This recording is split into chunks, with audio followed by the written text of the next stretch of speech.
Jumpa lagi di TV. Iya, kali ini kita akan membahas mengenai pengalaman satu hari kami dengan Samsung Galaxy A53 5G. Tapi sebelum mulai saya mau curcol dulu sedikit ini.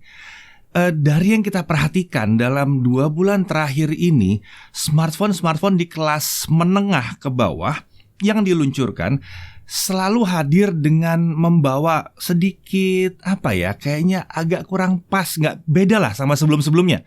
Biasanya setiap tahun pasti akan meningkat di kelas menengah bawah. Wah, perangnya udah luar biasa. Kali ini beberapa brand yang sudah meluncurkan, termasuk Xiaomi, Oppo juga sudah gitu ya, bahkan Realme juga, tidak membawa peningkatan yang luar biasa signifikan. Bahkan beberapa seri terasa seperti turun.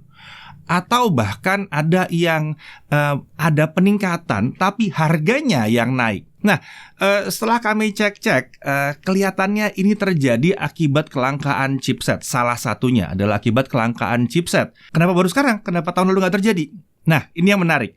Bahwa biasanya sebuah smartphone itu pemesanan chipsetnya itu bukan 3 bulan yang lalu, bukan. Bisa jadi setengah tahun yang lalu, bahkan bisa lebih. Jadi yang hadir tahun ini itu adalah hasil pesanan dari tahun 2021. Kenapa tahun 2021 kita tidak merasakan ada yang seperti ini, atau paling nggak banyak. Oke, S21 FE agak terlambat gara-gara kelangkaan chipset katanya, tapi yang lain-lain nggak terlalu terasa gitu. Kenapa ya? Nah, kemungkinan besar itu karena pesanannya adalah pesanan dari tahun 2020. Ya, baru diproduksi di tahun 2021. Sekarang kita mulai merasakan kelangkaan chipset itu yang menyebabkan harganya naik atau spesifikasi terpaksa dicun sedikit lebih rendah supaya masih masuk dalam kategori harga yang serupa dengan pendahulunya.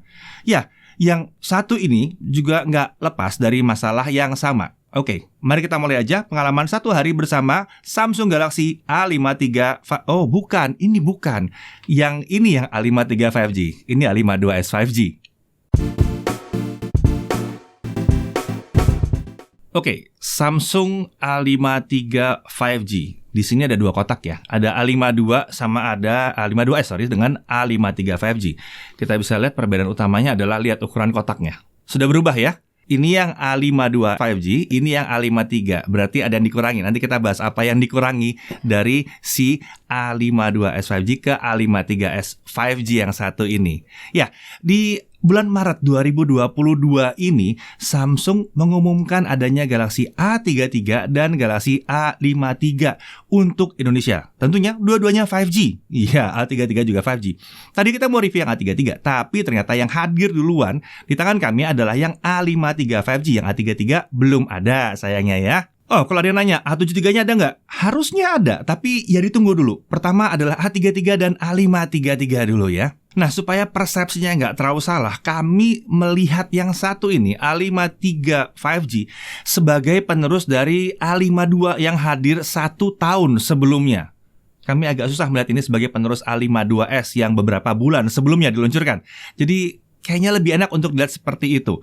Oke, mari kita langsung mulai lihat dari isi boxnya aja. Oke, ya, sudah lihat tadi boxnya lebih tipis. Iya, ini karena ada yang dikurangi. Tapi apa yang dikurangi? Sayangnya kali ini yang dikurangi adalah, iya, benar, sama seperti seri S, chargernya yang sudah tidak ada. Ada beberapa hal yang menurut Samsung jadi penyebab ini. Yang pertama adalah kepedulian terhadap lingkungan, ya. Dan yang kedua adalah berdasarkan survei pembeli seri A. Ini ya kebanyakan adalah pengguna seri A sebelumnya atau 1 tahun sebelumnya atau bahkan 2 tahun sebelumnya. Jadi pada umumnya sudah punya chargernya. Walaupun kalau seri ini sih pasti banyak beli baru ya, kita tetap berharap bahwa Samsung Indonesia bisalah bundling mungkin ya chargernya terpisah, nggak apa-apa juga, kasihan yang belum punya. Tapi nggak apa-apa, kita lanjut. Jadi kita lihat di sini bahwa dalam paket penjualan hanya ada unit, lalu ada kabel USB Type-C, dokumen, dan SIM ejector. Casing, screen protector juga tidak ada di sini. Nah, kalau kita dari sisi desain, ada sedikit perbedaan dibandingkan generasi sebelumnya. Ya, sayangnya kita lagi nggak megang A52 4G, jadi kita pakai A52s 5G untuk lihat bentuk bodinya ya. Sedikit perbedaan ada di modul kameranya, dan yang paling terasa sekarang adalah back covernya ini benar-benar flat. ya. Agak beda, feel megangnya agak beda. Karena kalau yang dulu itu agak melengkung, kalau ini belakangnya flat, lalu pinggirnya juga cenderung flat ya, kayaknya desain kekinian sekali ya. Walaupun kami sebetulnya prefer yang sebelumnya karena lebih tipis rasanya doang ya. Nah, untuk material masih sama, back cover dan frame-nya masih pakai polikarbonat. Nah, untuk pilihan warna ada 4, ada hitam, ada putih, ada yang biru seperti ini, lalu ada yang peach. Jadi warna-warna yang di luar hitam dan putihnya agak pastel-pastel gitu ya. Nah, smartphone ini punya ketebalan 8,1 mm, sedikit lebih tipis dibanding pendahulunya. Tapi ya gara-gara efek desain tadi rasanya kok ya berasa kalau di tangan sedikit berasa tebal, walaupun sebetulnya lebih tipis. Untuk bobot juga dia mirip dengan pendahulunya. Ini di kisaran 190 gram, nggak jauh beda ya jadinya ya. Untuk sisi kanan kita lihat ada tombol power, tombol volume up and down. Di atas ada mikrofon. Di sisi kiri ini kosong. Lalu di bawah ada SIM tray hybrid. Ya, bisa dual SIM atau single SIM plus 1 micro SD sampai dengan 1 terabyte. Lalu ada port USB Type-C dan ada 1 speaker di bagian bawah. Tapi jangan khawatir, ini adalah speaker stereo ya. Jadi ya satu di sini, satu lagi ada di bagian atasnya. Ada yang terasa hilang. Iya, di sini sudah nggak ada headphone jack. Ya, jadi kayaknya pelan-pelan headphone jack akan mulai hilang dari smartphone kelas menengah atas. Dan ya mungkin nanti lanjut ke menengah bawah juga. Beralih ke sisi belakang, ini adalah modul kamera dengan LED flash. Seperti biasa, dia pakai setup quad kamera seperti ini. Ada 2 kamera yang kita selalu bilang ini adalah kamera fungsional yang bakal kepake tiap hari, dan ada 2 kamera yang kita selalu bilang bonus. Trennya udah begitu ya, diterima aja. Kamera utamanya 64 megapiksel f1.8 autofocus, dan seperti biasa, dia sudah pakai optical image stabilizer atau OIS. Perekaman videonya ini Samsung, bisa 4K 30 fps, 1080p 60 fps juga bisa. Lalu untuk kamera ultra wide-nya itu adalah sensor 12 megapiksel yang dipakai f2.2 dan tentunya ini adalah fixed focus. Lagi-lagi perekaman videonya sampai dengan 4K 30 fps dan lengkap dengan electronic image stabilizer. Keterbatasannya hanya dia belum mendukung perekaman 1080p 60 fps. Wajar di kelas gini, dan kita masih nggak tahu ya apakah dengan update software nanti akan bisa berubah. Mungkin aja. Karena di pendahulunya pernah kejadian, bisa 4K 30 nggak bisa 1080p 60, tiba-tiba ada update jadi bisa. Jadi ya nunggu update mungkin. Kemudian ada kamera makro f2.4 fixed focus. Ya untuk sementara waktu kita lihat ini baru bisa untuk foto aja. Dan ada depth sensor untuk efek bokeh. Di sisi layar kita bisa lihat di sini ada earpiece untuk nelpon sekaligus jadi stereo speaker pasangan yang di bawah tadi ya. Jadi ya stereo juga ya.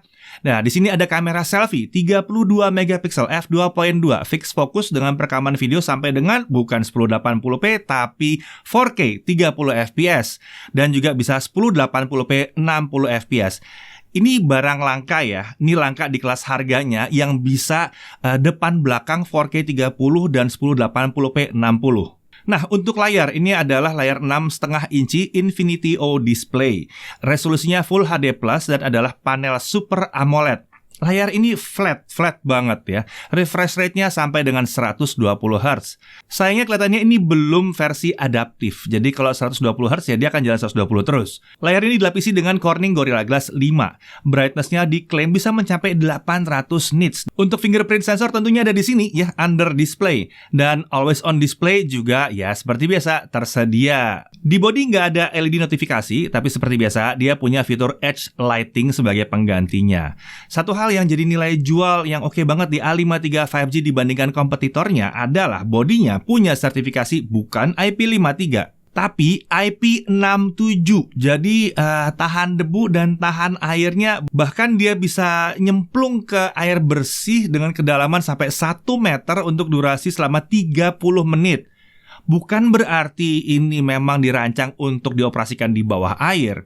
Tapi kalau misalnya kejebur ke air pun, harusnya dia masih aman-aman aja. Kalau kena hujan, wah aman banget, nggak ada masalah. Nah, untuk jeroannya, SoC-nya adalah Exynos 1280 5G dengan pabrikasi 5 nanometer. SoC ini punya konfigurasi 6 core Cortex A55 2 GHz dengan 2 core Cortex A78 di 2,4 GHz.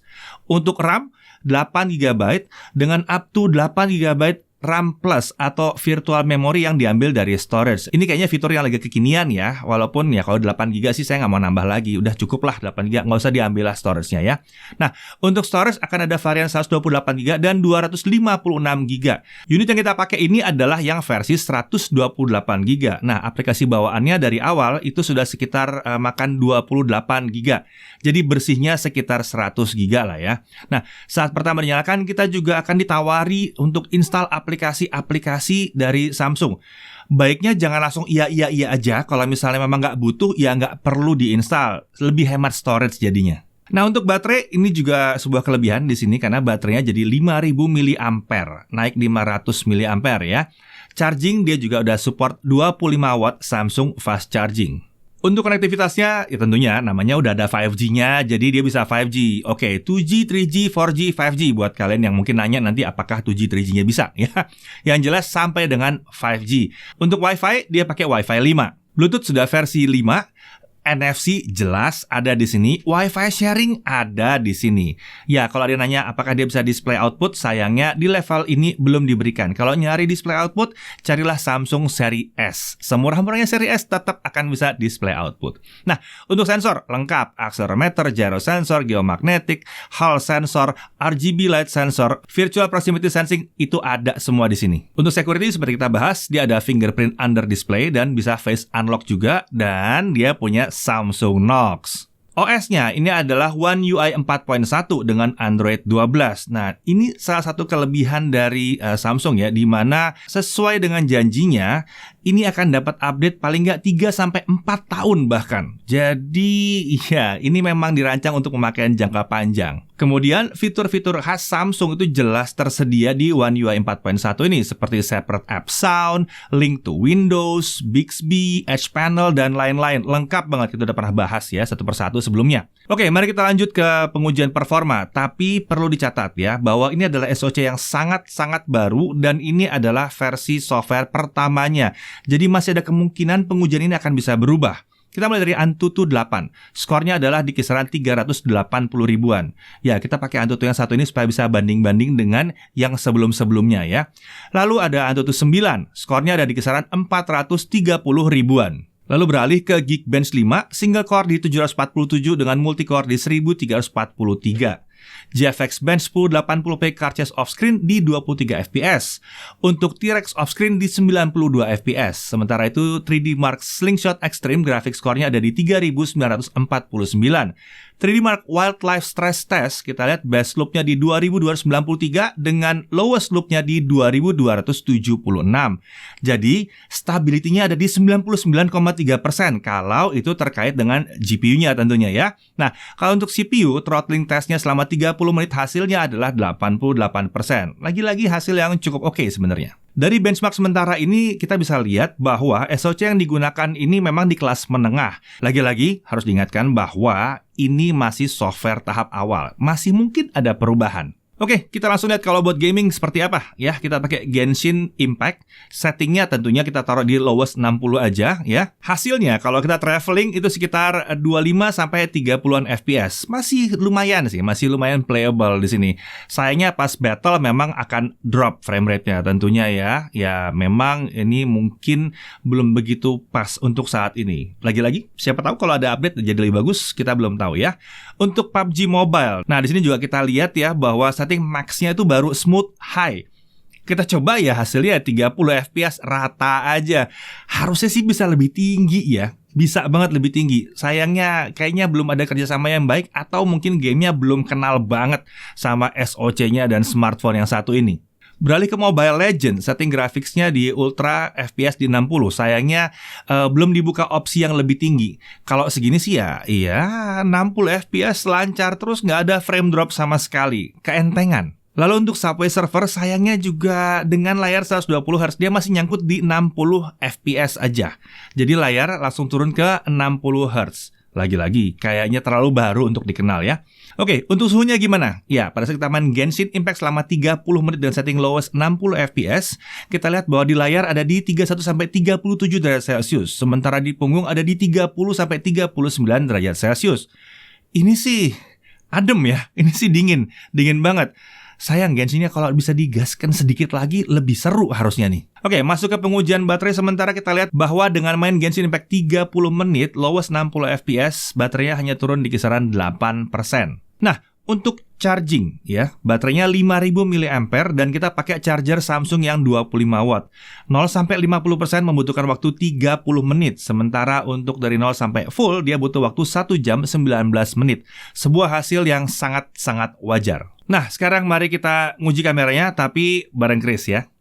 Oke, jadi di tangan saya kali ini sudah ada Samsung Galaxy A53 5G. Jadi langsung aja kita lihat kemampuan kameranya seperti apa. Tapi tes kali ini mungkin nggak bisa panjang-panjang. Kita cuma dipinjemin sesaat aja. Jadi kita akan tes pendek dan saya lebih penasaran kalau dibandingin dengan A52s 5G itu hasilnya seperti apa. Apakah ada peningkatan atau hasilnya sama bagusnya? Jujur tadi maunya kita bandingin sama yang A52 4G. Cuman kita lagi nggak megang. Jadi kita bandinginnya sama A52s 5G aja ya. Karena speknya juga mirip-mirip.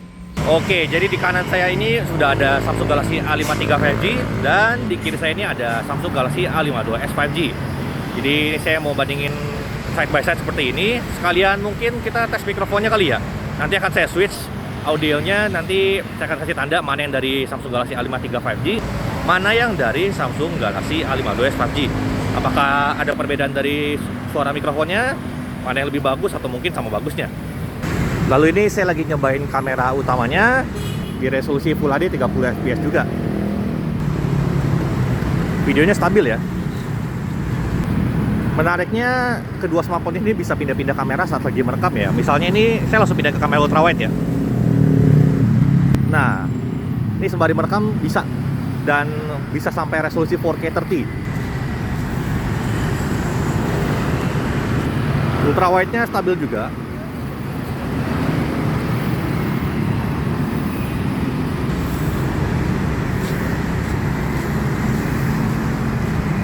Sekarang kita cobain pindah ke kamera selfie langsung. Nah, bisa kayak begini ya. Pas Samsung banget ini. Oke, ini adalah hasil kamera utamanya Samsung Galaxy A53 5G kalau lagi merekam orang. Hasilnya kurang lebih kayak begini. Kita pindah ke kamera ultrawide-nya. Kita pindah. Nah, ini adalah hasil dari kamera ultrawide-nya untuk merekam orang. Hasilnya kayak begini. Oke, sekarang masuk ke low light. Kita mulai dari kamera selfie-nya dulu. Saya pribadi nggak terlalu berasa ada perbedaan yang signifikan ya. Keduanya masih sangat bisa diandalkan di kondisi seperti ini. Detailnya masih dapat, noise-nya juga minimal sekali, efek jitter dari stabilizer juga nggak berasa. Saat pindah ke kamera utamanya, baru saya ngerasa ada sedikit perbedaan. Dari segi detail, saya ngelihatnya lebih baik di A52s ya. Entah kenapa si A53 5G ini agak terasa soft, terutama di area-area pinggirnya. Kalau dari segi stabilizer, keduanya udah termasuk baik. Efek jitter-jitter stabilizer memang ada, tapi ini masih terbilang wajar ya. Yang paling terasa bedanya jujur aja ada di kamera ultrawide-nya. Entah kenapa kamera ultrawide-nya si A53 5G ini seperti berkabut gitu ya. Tadinya saya kira lensanya kotor. Udah saya bersihin dan saya tes berkali-kali, tetap aja begitu. Semoga ada update untuk memperbaiki kamera ultrawide-nya ya. Dari segi hasil foto, saya juga nggak gitu ngerasa ada banyak perbedaan selain karakter warna. Detailnya masih oke, tingkat noise juga mirip-mirip aja. Paling yang beda itu kalau di A53 5G ini akan ada fitur night mode secara otomatis ya, walaupun kita ada di mode auto. Saya pribadi saat siang lebih suka hasil kameranya si Samsung Galaxy A53 5G ini sih. Cocok saya sama karakter warnanya. Tapi kalau udah malam, saya sih lebih suka yang A52s ya. Si A53 5G ini terasa terlalu kuning buat saya. Overall keduanya ini memang punya kemampuan kamera yang hebat. Untuk kelas harganya, harapan saya Samsung bisa mengupdate kameranya A53 5G ini supaya bisa lebih baik lagi ya. Sangat dimaklumi ada hal yang belum optimal karena SoC-nya masih sangat baru. Oke, sekian dulu tes kameranya. Kita lanjut lagi ke pembahasan berikutnya. Ya, jadi itu contoh hasil kameranya. Ya memang ya beda ya kalau Samsung. Nggak perlu ngadu megapiksel tinggi-tinggi aja, hasilnya udah mantep bener. Kita lanjut. Netflix, dia bisa L1 tapi tanpa HDR di sini. Lalu untuk YouTube HDR video playback, sayangnya untuk versi awal ini masih belum bisa. Dan anehnya resolusinya juga mentok di 1080p 60 ya. Kami sedikit berharap bahwa dia bisa sedikit lebih tinggi. Ini kayaknya mungkin aplikasi YouTube-nya yang belum kenal nih ya. Nah, kemudian untuk haptic feedback, ini juga sayangnya Samsung belum menaikkan kualitas dari getaran untuk smartphone kelas yang menengah atas ini. Untuk harga, berhubung video ini dibuat sebelum peluncuran, jadi kalian bisa cek harganya di dalam kolom deskripsi ya. Oke, hal yang perlu diperhatikan. Pertama, isi boxnya jadi minim sekarang. Ya, ini sangat disayangkan ya dalam masa-masa seperti ini di mana persaingan jadi ketat sekali, isi boxnya malah diminimkan. Tapi lagi-lagi seperti pembahasan saya di awal, kemungkinan besar ini terjadi efek samping dari yaitu tadi masalah yang mendunia sekali ini ya, yang membuat Samsung jadi harus memangkas beberapa bagian supaya harga total paketnya masih masuk di akal. Lalu tidak adanya headphone jack. Kalau ini sepertinya sih tren.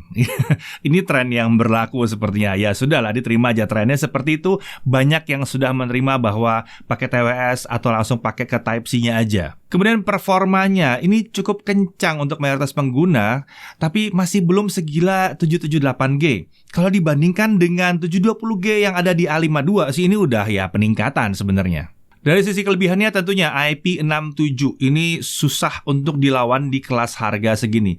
Layarnya Super AMOLED khas Samsung yang udah 120Hz. Siap untuk 5G Telkomsel Indosat XL, beres lah, udah siap ya. Kameranya keren banget. Ada OIS pula di kamera utamanya ya. Tuning warnanya bagus, fiturnya juga berlimpah. Untuk suhu kerjanya ini juga tergolong adem ya. Baterainya termasuk yang awet. Kemudian bodinya ini masih tipis dan ringan. Pilihan warnanya cakep-cakep ya. Kemudian dia punya speaker stereo dan dia punya NFC. Lalu fitur-fitur khas Samsung seperti separate app, lalu link to Windows dan lain-lain yang khas dari One UI itu lengkap ada di sini, termasuk Bixby-nya juga lengkap di sini. Semua kelebihan ini dipadukan dengan si kemulusan One UI-nya Samsung ini membuat pengalaman pakai sehari-hari jadi nyaman banget. Belum lagi seperti dibahas, support OS-nya yang panjang. Jadi ini bukan smartphone yang patut dipertanyakan dapat update nggak ya?